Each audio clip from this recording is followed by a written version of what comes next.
안녕하세요. 선생님입니다. 이번 시간에는 우리나라 전쟁의 비극 중에 하나인 바로 6.25 전쟁에 대해서 배워보도록 할게요. 6.25 전쟁은 1950년에 발생합니다. 연도 알아두고, 그 다음에 6.25라 불리는 이유는 바로 6월 25일에 전쟁이 시작되었기 때문이겠죠. 그래서 1950년 6월 25일부터 3년간 계속되었던 전쟁이에요. 그래서 1953년 7월 27일 휴전이 될 때까지 전쟁을 했던 것이다 라고 알아두면 되겠어요. 6.25 전쟁의 또 다른 이름으로는 한국전쟁이라고 부르기도 합니다. 무슨 말인지 알겠죠? 6.25 전쟁 알아둘 필요가 있어요. 6.25 전쟁의 배경, 즉 원인에 대해서 여러 가지를 생각을 해보면 당연한 이야기지만 먼저 결국 공산주의와 그 다음 결국 자본주의 국가들 간의 결국 대결이었다 라고 생각해주면 될 것 같아요. 결국 이 공산주의로 대표되는 소련, 그다음 자본주의로 대표되는 미국 엄청나게 팽팽하게 계속 대결을 하고 있었잖아요. 그래서 우리나라 국가를 만들기 위한 노력에서도 미국과 소련의 미소공동위원회 이런 것들이 계속 협상이 잘 이루어지지 않고 있었죠. 왜냐하면 서로 자기가 원하는 정부를 바로 한반도에 세우고 싶었기 때문이겠죠. 맞아요. 결국 이런 이 공산주의와 자본주의 세력 간의 전쟁이 결국 한국전쟁으로 벌어지게 되었다. 물론 그 다음 배경 중에 하나는 또 그 다음 김일성의 결국 침략이겠죠.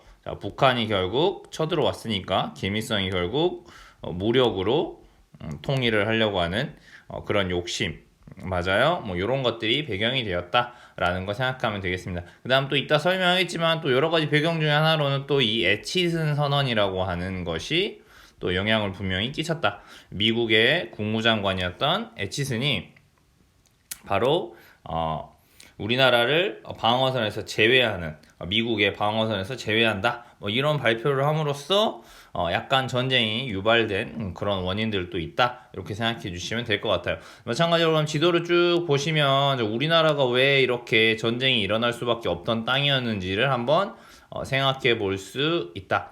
즉 바로 우리나라 주변에 있는 나라들이 바로 공산주의 국가들이 되어버렸죠. 바로 대표적인 공산주의 국가, 지금도 공산주의죠. 바로 중국이죠. 중국이 공산주의 국가가 됐고요.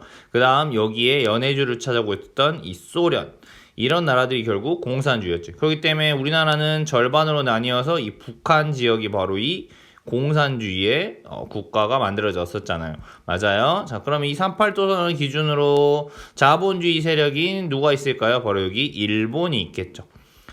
바로 일본이 바로 누구에게 전쟁에서 패배했기 때문이야? 바로 이 미국에게 전쟁에서 패배하면서 일본도 자본주의 국가화가 되죠. 그 다음 또 마찬가지로 이런 미국의 영향을 받아서 남쪽에는 자본주의 정부였던 남한이 만들어졌다. 결국 이런 역사적인 이유로 결국 한국전쟁이 벌어질 수밖에 없었다라고 이해해 주시면 될 것 같아요. 지금 여전히 마찬가지로 북한은 누구랑 친할까요? 중국이나 그다음 소련이 지금은 러시아로 변했죠. 이 세력. 그 다음에 마찬가지로 우리나라는 미국이나 일본과 더 친한 관계를 유지하고 있잖아요. 그러니까 이 전쟁은 여전히 끝나지 않았다라는 걸 한번 생각해 보면 될 것 같습니다. 6.25 전쟁 한번 보도록 하겠습니다. 6.25 전쟁 마찬가지로 여러 가지 원인들이 있는데, 먼저 북한이죠, 북한. 북한의 누가 바로 6.25 전쟁을 일으키는 거야? 북한은 바로 이 김일성이죠. 김일성이 처음부터 바로 공격을 하려고 했던 건 아니겠죠. 맞아요. 김일성이 봤더니 이제 북한과 남한의 정부가 세워지고 바로 우리나라에 주둔하고 있었던 미군과 바로 소련군이 서로 협정을 맺으면서 이제 정부가 만들어졌으니까 우리는 이제 철수하자. 이렇게 하면서 미군과 소련군이 바로 우리나라 땅에서 철수하게 돼요. 무슨 말인지 알겠죠? 다음 두 번째로 이제 북한의 김일성이 공격을 하기 위해서 바로 허가를 맡으러 간 두 개의 나라가 있어요. 첫 번째는 바로 중국입니다. 중국의 마오쩌둥에게 가서 우리가 남한을 쳐들어가 되냐라고 허락을 맡습니다. 그리고 나중에 지원해 줄 수 있냐라고 해서 중국이 오케이 허가를 해줍니다. 마오쩌둥. 그 다음 또 누구한테 허락을 맡으러 갈까요? 그쵸, 이 소련이죠. 소련에게 마찬가지로 소련의 지도자인 스탈린에게 가서 무기나 이런 것들 좀 지원해 줄 수 있냐? 그 다음 우리가 쳐들어가려는데 쳐들어가도 되냐? 허락을 받습니다. 여전히 지금도 북한은 중국이나 소련과 좀 깊은 관계를 맺고 있죠. 소련이 지금 러시아로 바뀌었으니까. 마찬가지로 소련의 스탈린은 전쟁을 허가해주고, 마찬가지로 소련이 무기 이런 것들을 바로 지원해 줍니다. 이 대표적으로 지원해줬던 무기가 바로 뭐예요? 탱크 같은 것들이죠. 무슨 말인지 알겠지? 탱크 이런 것들을 지원해 줍니다. 첨단 무기들을 지원해 주었다라는 것이죠. 그 다음 세 번째로는 무엇이냐면 아까 선생님이 말했던 대로 바로 에치슨 선언이라는 것이다. 이 에치슨 선언이라는 게 뭐냐면요, 자, 미군이 철수하고 나서 이 미국의 국무장관이었던 사람, 그러니까 장관인 사람이 바로 이 에치슨인데, 이 에치슨이 뭐라고 하냐면 우리 미국의 아시아 방어선은 일본으로 해서 여기 필리핀으로 한다, 이런 이야기를 하는 겁니다. 그러면 여기서 중요한 거는 바로 뭐가 빠져 있는 거야? 우리나라인 남한은 제외돼 있다는 얘기지. 방어선에서 남한이 빠져 있는 거지.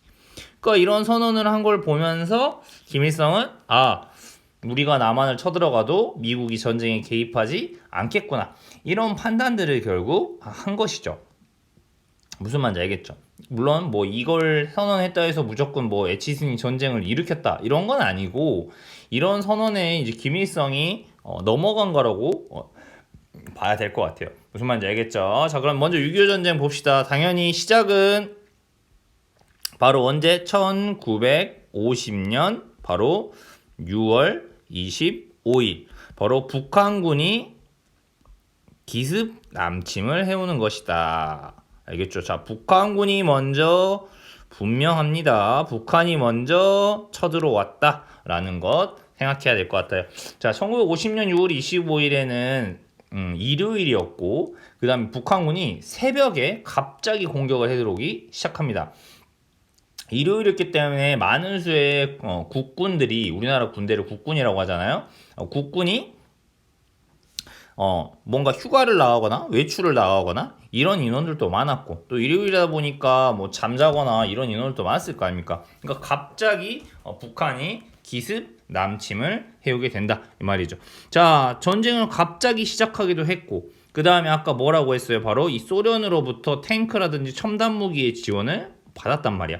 그러니까 국군은 밀릴 수밖에 없었다는 이야기예요. 불과 며칠 만에 서울을 함락당하냐? 불과 3일 만에 서울이 결국 함락당하게 됩니다.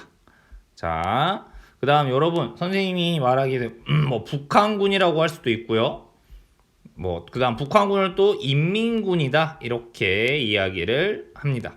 무슨 말인지 알겠죠? 그 다음에 우리나라 군대는 뭐 남한군이라고 말할 수도 있겠지만, 또 우리나라 군대는 바로 국군이라는 표현을 쓰기도 해요. 그러니까 선생님이 설명할 때 인민군이 뭐지? 국군이 뭐지? 라고 하면 북한군을 인민군, 남한군을 국군이라 말한다, 이렇게 생각해 주시면 될 것 같아요. 자, 불과 3일 만에 서울이 함락된다. 우리나라의 수도 아닙니까? 물론 수도인 서울은 휴전선이 아니라 그 다음에 38선이겠죠? 북한과 굉장히 가까운 그런 특성을 보이긴 해요.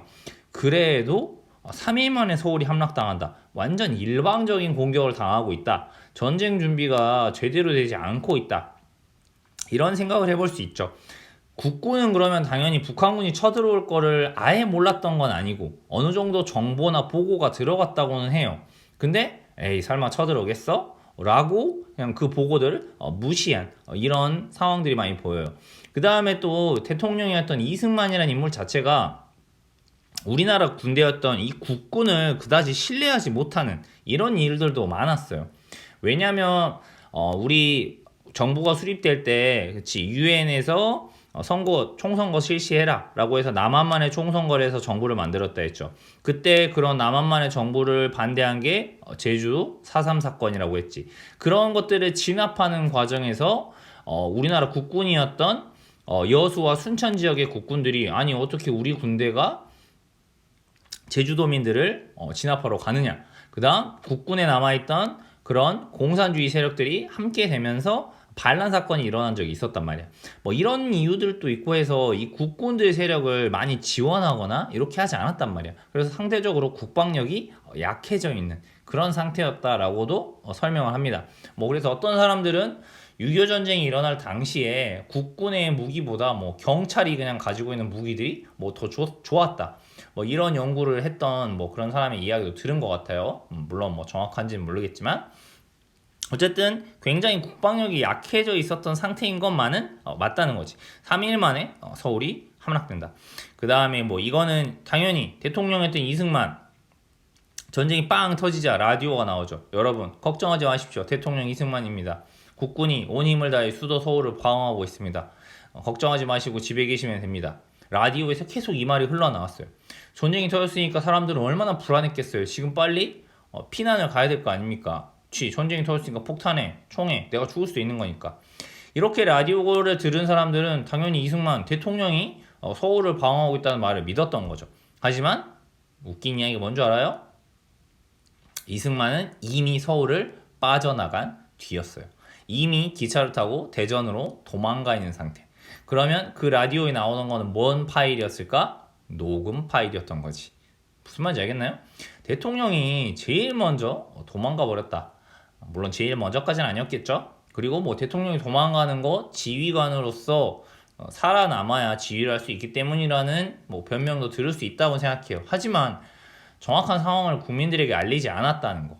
그 다음에 우리나라는 알고 있죠. 서울은 한강이 흐르고 있잖아요. 한강은 다리가 놓여져 있어야만 건널 수 있는 거 아닙니까? 그럼 이승만이 대전으로 철수하면서 결국 한강의 다리들을 모두 폭파시켜버리는 겁니다. 왜? 북한군이 더 빨리 내려오지 못하도록 하기 위해서. 그렇게 되면서 결국 열심히 저지하고 있었던 국군이나 그 다음에 많은 수의 우리나라 사람들이 결국 피난을 가지 못하는 이런 책임은 이승만으로서는 분명히 져야 되는 것이다 라고 선생님이 생각합니다. 그럼 당연히 지도자였으면 피난을 가기 전에 국방력을 강화해서 그런 일이 일어나지 않도록 미리 노력을 했어야 되는 게 아닐까요? 그렇죠? 이런 생각을 해볼 수 있습니다. 자, 서울이 함락당하고 대전으로 갔는데 대전도 역시 간당간당 한 겁니다. 결국 우리나라는 결국 대전까지도 빼앗기고 결국 어디 방어선까지 밀리냐면 결국 낙동강 방어선까지 결국 밀리게 됩니다.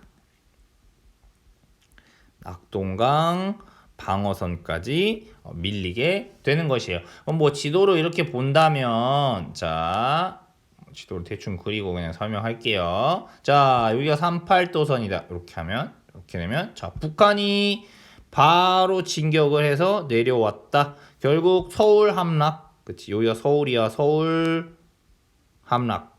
그 다음 대전.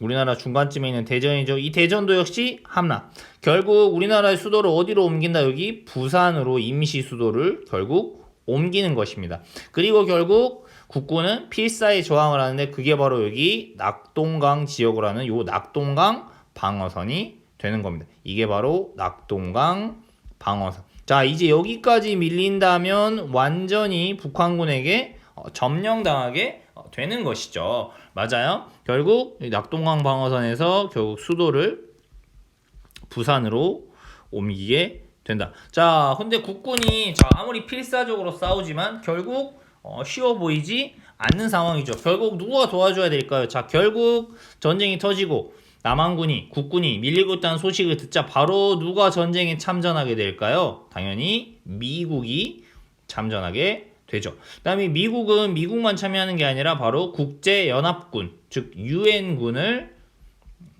상당수 많이 데려오고 그 유엔군의 대부분은 바로 이 미국군이 되겠죠. 자, 그래서 미군이 이제 전쟁에 참여하게 됩니다. 자, 미국이 전쟁에 참여하게 되면서 아주 우리가 많이 알고 있는 작전이 있죠. 바로 무슨 작전일까요? 바로 인천 상륙 작전이죠. 자, 국군의 반격. 결국 이 낙동강 방어선에서 밀고 올라가는 것뿐만 아니라 바로 여기 배를 이용해서 서울 옆에 있는 바로 어디를 바로 한 방에 공격하는 것이야? 바로 이 인천을 공격하는 것이지. 그게 바로 그 유명한 무슨 작전일까요, 여러분? 인천 상륙 작전입니다. 인천 상륙작전. 자, 인천 상륙작전 하면 바로 이 당시 미국을 이끌었던, 우리나라 군대를 이끌었던 바로 메가더의 인천 상륙작전이죠. 지금의 월미도 지역으로 미군과 국군이 함께 인천 상륙작전이라고 하는 것을 벌였다. 무슨 말인지 알겠죠? 네.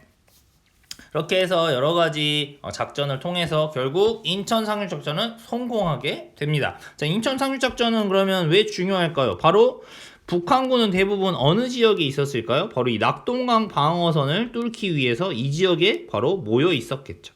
맞아요? 그러면 바로 이 인천 지역의 인천 상륙작전을 통해서 우리 국군이 뭘 끊어버릴 수 있죠? 이 북한군의 후방을 끊어버릴 수 있죠. 동시에 바로 이 지역에서 엄청난 공세를 가하면 양쪽에서 공격하는 게 된 거 아닙니까? 결국 도간에 든 쥐가 된 북한군은 혼비백산할 수밖에 없는 것이죠. 맞아요. 네. 이렇게 되면서 북한군은 결국 점점 밀리게 되고 당연히 인천 상륙작전의 성공으로 결국 어디도 탈환할까요? 결국 서울도 다시 빼앗는 것이죠. 탈환. 이렇게 해서 유엔군, 미군과 국군의 바로 반격이 시작된 것이죠. 자, 이렇게 반격이 돼서 쭉쭉 치고 올라간 겁니다. 자, 우리나라 군대가 그래서 북한군을 몰아내면서 오히려 이제 북쪽으로 올라간 것이에요. 북쪽으로 이렇게. 북쪽으로 쭉 밀고 올라가면서 북한의 수도였던 어디도 함락시킬까요? 바로 평양까지도 함락시킵니다. 그리고 북한군은 이 기세를 몰아서 아주 잘하면 통일을 이룰 수도 있는 공격에 아주 박차를 가하고 있었어요. 자, 이렇게 해서 이제 미군과 국군이 함께 돼서 오히려 북쪽으로 쳐들어가서 인민군을 몰아내고 통일을 하나 싶었는데 이때 바로 또 누가 전쟁에 참여할까요? 바로 이때 엄청난 수의 병력을 이끌고 전쟁에 참전하게 되는 국가가 있으니 바로 그 국가가 누구야? 바로 중국군이죠. 중국군이 바로 전쟁에 참전하게 된다. 바로 중국군의 개입이 되겠습니다. 엄청난 숫자의 병력을 바탕으로 중국군이 밀고 내려옵니다. 뭐 영화나 묘사된 거에 보면 중국군의 숫자가 정말 어마어마한 거야. 지금도 중국은 인구가 되게 많은 나라잖아. 그러니까 내가 갖고 있는 총알보다 막 적의 숫자가 많을 정도로 엄청난 숫자의 중국군이 밀고 내려오는 것이죠. 결국 버티기 어렵다고 생각한 사령부는 결국 후퇴를 결심합니다. 그 유명한 뭐예요? 바로 흥남철수가 되겠습니다. 흥남철수. 결국 올라갔던 국군이나 우리나라 군대 어디로 모여라? 여기에 있는 흥남부두에 모여서 배를 타고 이제 후퇴를 하는 것이죠. 그래서 그 유명한 영화 국제시장에 보면 요 흥남부두에서 미군이나 수많은 피난민이 바로 배를 타고 부산으로 후퇴를 한 겁니다. 그래서 부산에 바로 북한에서 온 바로 그런 사람들이 바로 많이 살았던 것이죠. 무슨 말인지 알겠나요? 결국 이런 식으로 해서 중국군이 밀고 들어오면서 흥남철수합니다. 그 다음 이제 다시 한번 서울을 빼앗기게 돼요. 그게 바로 뭐야? 일사후퇴. 다시 한번 서울을 빼앗기게 되는 게 바로 일사후퇴다. 자, 이렇게 또 후퇴만 하고 있을 수는 없겠죠. 다시 공격을 가해서 다시 서울을 또 빼앗아 옵니다. 자, 그렇게 되면서 결국 전선이라고 하는 이 전선은 결국 38도선 근처에 결국 고착화가 되는 것이죠. 고착화가 된다는 건 무슨 말이야? 결국 밀고 밀리다가 이 38선 근처에서 이제 계속 치고받고 하는 힘의 균형이 맞는 거지. 이런 걸 바로 고착이라고 이야기를 하는 것이에요. 자, 결국 전쟁이 끝날 기미가 보이지 않자 바로 소련이 바로 휴전, 그러니까 전쟁을 멈추자라는 휴전 제의를 해왔다라고 하는 겁니다. 자, 그러면 휴전 제의를 했으니까 당연히 뭘 해야 돼? 휴전 회담을 해야 되겠죠. 어떤 조건으로 어디까지? 당연히 다양한 조건이 있겠지. 뭐 서로 사과해라. 아니면 땅은 어디까지는 우리 땅이다. 그 다음 전쟁 중에 잡아간 포로 얼마나 많았겠어요. 이런 포로들 문제 어떻게 할 거냐. 쉽게 해결되겠어요? 생각해보세요. 미소공동위원회 잘 됐어? 안 되잖아. 서로 입장이 너무 다를 거기 때문에 이 협상이 잘 되지 않았다 라는 것이죠. 그래서 이 협상이 되게 오래 걸립니다.